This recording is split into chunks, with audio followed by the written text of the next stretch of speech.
بریا دمکه ریبر عبدالله اوجلان جبو اشیرین عرب این سوریه نامه اکشانده بون. ایجار جبو گهاندنا و نامه شیخ روسیپین اشیرین عرب را شانده که طایبتاتی آوا کرن.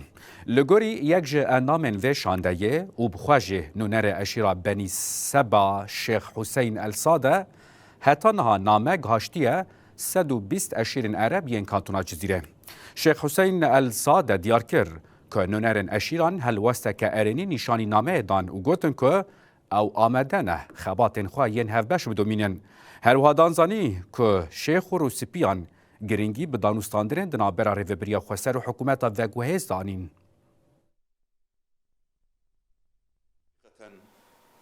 تم اختيار الوجهاء على أساس الكفاءات ومحبتهم لوطنهم.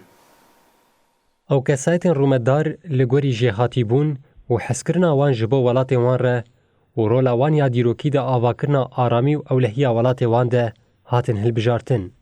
مجبو گل خواه گل خبات کر و دما گو پیام هات او پیام براستی پیام که هجابو گو جریببره کی دیروکی یه لسر اصلا جیهانه یه. او ریبره گو نتوا دموقراتیک دا مزراند و نتو پروری آوانه کره. الأخ القائد عبد الله اوجلان أرسل سلام شفهي إلى العشائر العربية. ريبر عبد الله اوجلان سلاوين دفكي جعشيرين عرب رشاند وجبو يكيتيا وان بنتوا كردرة سباسيا وانكر ودانستاندن براستي جي پرباش بون. من خلال وجودنا رأينا بأن هناك إقبال بل محبة لرسالة القائد لكون القائد عبد الله بهبونا ما مديد جو قبول كرن حتى حسكرن جبر جو رامان و فلسفه ريبر عبد الله اوجلان بريا جو شورشا سوريا دست في بك جهيل عشير و شيخان و دهات خوندن و افتشت من لدير ازوري بهيست. عشيرن جو امگهاشتن وان لقامشلو بينجي عشير و لحسك جي حفتي عشير بون.